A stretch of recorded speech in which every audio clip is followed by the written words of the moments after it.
And so we still have to get tools, and I just kind of thought like maybe you would have some suggestions instead of us having to get everything. Yeah.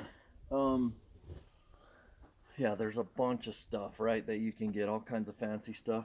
There's a little thing that's called a frame rest. Uh-huh. I have one in my truck that I can show you. It sits right here, and then as you're inspecting the frames, you can take them out and just hang them on there, full of bees and everything. And that's a really cool tool that I've come to like. There's tons of different types of hive tools. I really like this one. This is there's another one that's just a J-hook tool. That's what they call this, a J-hook. This one is like a combination of this one and a J-hook tool together. And I really like that one. I think I paid like $9 for it on Amazon or something. I thought I was just ordering a J-hook tool because that's what they had in the picture. And then this one came and I was a little bit disappointed, but I really like this one's become my favorite one. So whenever you light your smoker, I just use pine needles. People use everything. I was telling Josh we could use some weed. Yeah, horse manure, everything. They use everything. Pine needles are easy. The only drawback on pine needles is there's a bunch of pitch and it makes your smoker all dirty. I see. When you light your smoker, you want to just get a little bit and light it on the bottom, and then put it in there. Get it burning pretty good. And then I'll put a little bit more in there and really get the flames going real good, so that I know I've got a good fire in there. And you'll kind of hear you'll see the flames coming up. You'll hear it. Oh my gosh, really start burning. Totally gonna get one of those whenever I go to one of those pot festivals. There you go. There you go. And then after that, I'll just put a little bit more in there. And then you can really squash it down in there nice and tight. When you squash it in nice and tight, what happens is it's just embers going. Yeah. And then it's just smoldering. And when you push it down nice and tight like that, it stays lit for a good long time. So whenever I have a bunch of hives in my backyard, so whenever I do them all, I'll fill this whole smoker up. This one's kind of like a industrial strength. It's like a commercial smoker. So it's real big. You guys don't need one. This, I think it's a 10-inch. Most of them that you'll see online are like 7-inch. They only come up about that high. And that would be just fine for you guys. So no big deal. Lots of people use a bee brush. I brought one so you could see it. Okay, I see. Really don't have a use for a bee brush myself. I mean, I carry it with me in case I need it, but you'll see that it's not a huge deal to have one. It's entirely up to you. If you see a need for one, then you can get one, but I'm not a big fan. If you do brush bees, you want to kind of brush them, like put it right on the edge of where the bees are and just pop them off like that. If you just brush them like this, you're squishing a bunch of bees, and then they get all angry and start coming at you. They're like, what are you doing, man? So yeah, so it's up to you as far as if you want to get a bee brush or not. So I'm just gonna smoke these ladies right here. Smoke, what it does is it masks any kind of alarm pheromone because they smell the pheromone. Oh, okay. What it also does is it makes them think that the forest is on fire, kind of. And so when they think the forest is on fire, they think they're gonna have to dip out. So they go inside and start packing up. Packing up, yeah. They get a gut full of honey and they're getting ready to haul. So that's kind of what the smoke does for you. It chills them out. I've got them all. So I'm just gonna put what I'll do for before any inspection couple of puffs, nice and light in the front. That's going to get the whole colony in there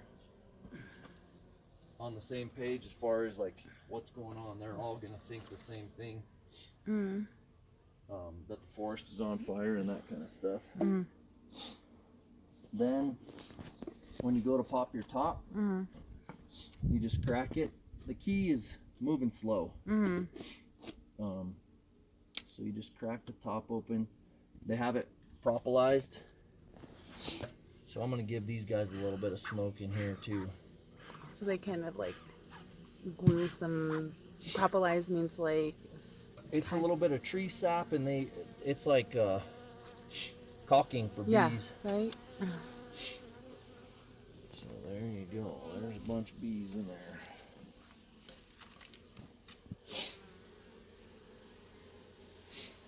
All over the place. Oh, I'm so excited. You don't even know. This is like been our dream. So what I'm going to do with these guys, is I'm just going to pop them off of here down into your hive box, so they start thinking that it's home. You don't want to bang on your equipment. You'll see guys on YouTube just like smack, smack. I don't know. It's like if somebody was shaking your house. You know what I mean? It's not that cool. As long as they don't all have to go like right in, but as long as you get them in the neighborhood, they'll find A spot. their A spot. chill spot. Yep. You don't want to take anything that's going to go right inside your hive and lay it in the dirt. I don't want to get sand all over this thing and then put it in there. It just causes more work for them. So now I'm going to smoke these ladies a little bit. Get them to go Or back these down. dudes. Yep. Are they all guys and then just one queen, right? Actually, they're all girls. Oh, cool. Except for drones. Oh, okay. Drones are the males. So that gets them all down in there. And then what I'm going to try to do is, sorry guys, I'm going to try to set them up just the way that they were set up. So there's the entrance. Yeah, okay, I get it. I'm going to put those frames in there exactly how they are. Okay. Just to help them to stay organized and not have to try to find their way around all crazy. So this is what the J-hook is good for, is getting in here. I'm going to scoot this frame over a little bit and try not to squash these bees that are right on the edge. I'm just going to kind of scoot it over. And if you do like just a real slow motion like that, they'll get out of the way and you won't squash a bunch of them. There's enough room for them to fit in between these little bars and the side. So now we can start to pop this one up. Get the propolis off a little bit. Then I'm gonna pry this one up a little bit. And you always want to start on the side like this, because your queen's probably in the middle. So this one that's a real tight fit coming out, and the possibility of rolling some bees and everything is there. So you want to make sure that you're not going to roll your queen. She's the most important lady in there. Oh my gosh. So all this is capped honey. You can take a fingerful right there and taste it. Yeah. Oh my god, that's so good. So much more amazing than the stuff in the stores, right? My sister buys honey from Beachama in down south, and she sells it. And so I'm like, girl, I'm gonna have honey. You can sell my honey. There you go. So what this is, there's honey right here. This is pollen. The little yellow stuff in here. That's pollen or bee bread. And then you can see some of the larvae, those little shrimp-looking, wormy-looking things in there. Oh yeah, the I see white them. ones. I Those see are them. babies. And then if you look on this side, down in here, and it's best if we get the sun behind us, but you can see eggs down in there. Oh yeah. like a little piece of rice down at the bottom. So we know that there's a laying queen in here. When you do an inspection, that's what you're looking for. This is capped brood, so these are babies that are going to hatch out within a couple of weeks.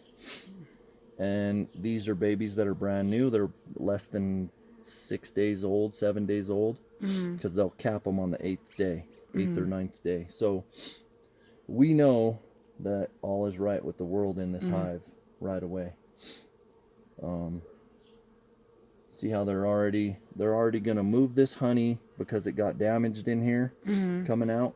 They're already going to move this honey, and they're going to rebuild the comb there and fix it up and refill it with whatever they want to fill it with. I see. And then when it's in there, it's gonna probably come down to here. Yep, they'll start building comb on there.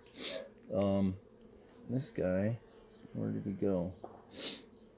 This guy right here is a drone. That's a drone. You can see his eyes are super close together. So that's a male. He's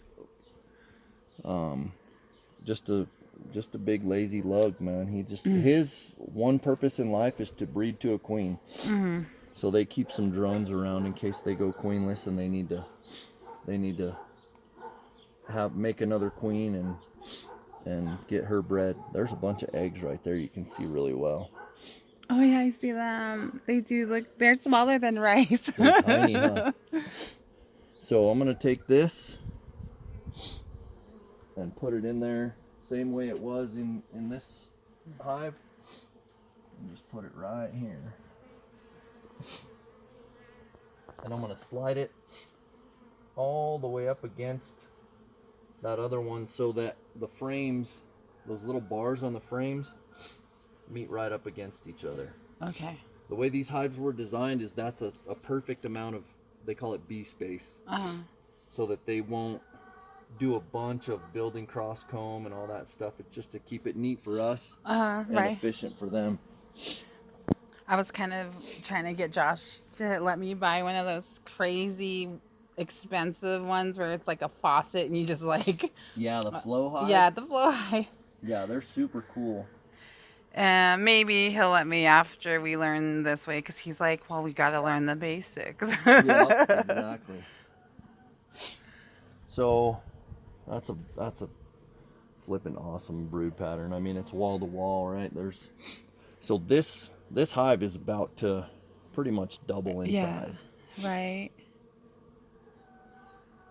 And then you said this is honey, and that's honey right Yep, there. honey on the corners. You can tell honey when you look at it. The caps are kind of wrinkly. Oh so yeah. You can see that they're. There you go, little girl. Back on there. There you go.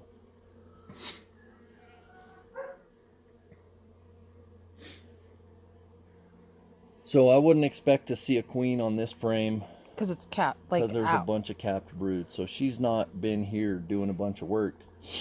I looked on the other one for her, but I didn't see her.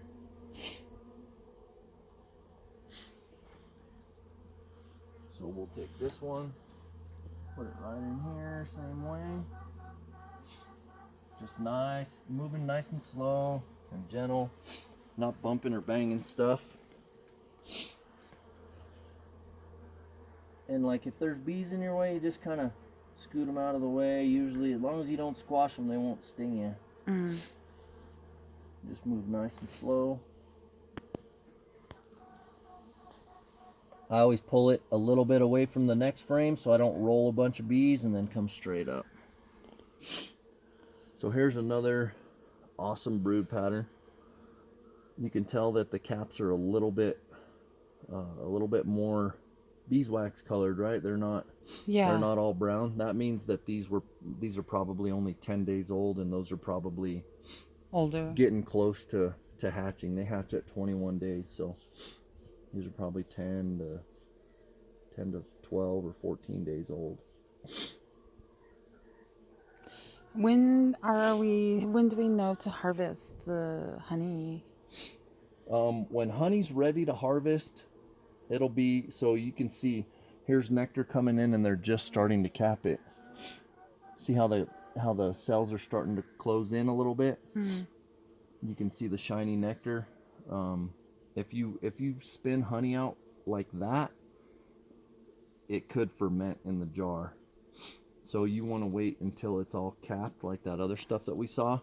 Unless we're And making some mead or something. That's good. yeah, exactly. Exactly. So everybody's super chill. Do you believe that people have had past lives? You know what? I'm not real sure. I'm kind of like, I don't know. It's possible. I feel like I remember my past life as an insect, and I know that I was like flying around, and then I fell, and then I got squashed. Really? And I'm like, I'm either a fly or a bee, you know, Something, huh? and I got killed because now I don't really like heights, and Really? I don't like to fly. I do like to get squished though, like hugged really tight, you know. Yeah. And I think it's mostly because I was able to reincarnate like to a higher being. So what do you think now? What happens? Do you think maybe? I mean, what's the next step? What would you be reincarnated as next time? Is it just a matter of chance or? I think sometimes you choose to come back, you know, like come back wherever we go after we leave our body, and our spirit decides if we want to come back to earth. We can, and then we choose, but we forget everything because it's a whole new life. Not everything. Some people remember some things. See all the larvae in there? Yeah, I see them. They're just like all curled up, all cute. So they're being fed right now. See how they're all shiny and you So can like see bottle them feeding and stuff. kind of glistening. They're putting nectar in there and feeding them pollen and everything. So there's also some eggs here. So this is like a newer frame that's already hatched out and they're reusing it. Oh, I see. So it's possible that we might see a queen on this one, I think. You'll get a feel for it after a while and I look at there pictures she a lot. is. Oh, there she is. I see her. Oh my God. Where is she? Where'd she go? She's right there. She's right there. Yep. She's doing her thing. There's our queen right there. So if you want, I can mark her. It's up to you. I would love for you to Okay. mark her. How do you do that? I'll show you. I have this thing called a one-handed queen catcher. Oh yeah, it's like a little clip type thing or what? It's kind of a weird little apparatus, but you can use it with one hand. You just open up this little garage door and keep your eyes on the queen once you spot her. Then you get her onto some regular comb. Oh, there she goes.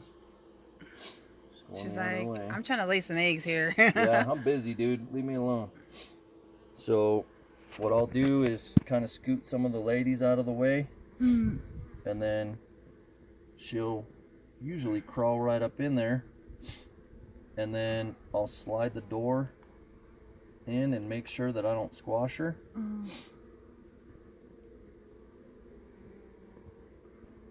And then she's closed in. Okay, so now I'm gonna take this frame and put it down in here.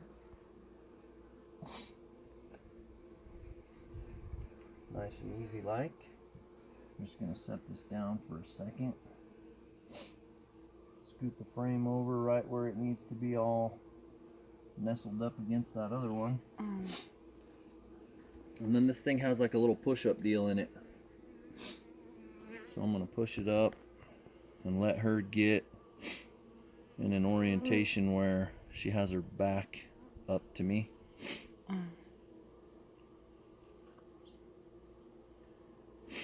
There we go.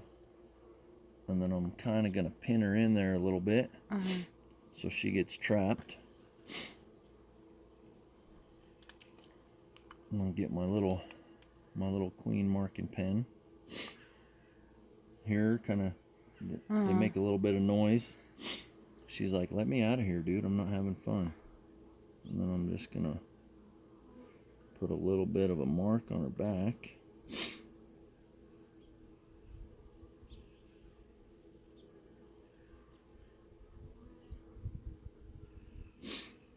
And this lady's like, what are you doing to my mom, dude?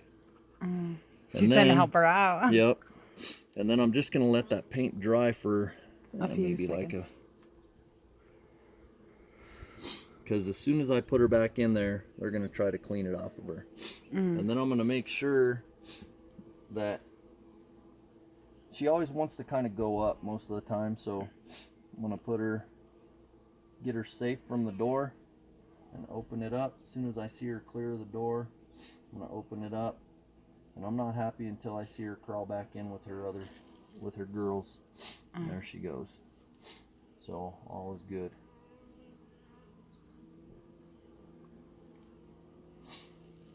And that's it.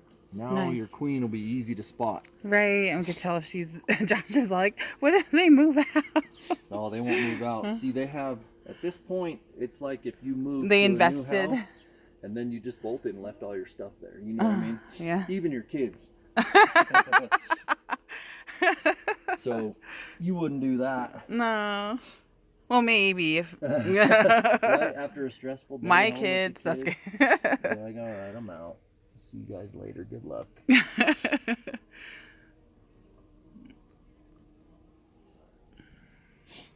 And then usually the edge frame has mostly food stores in it. That's for a couple of reasons. In the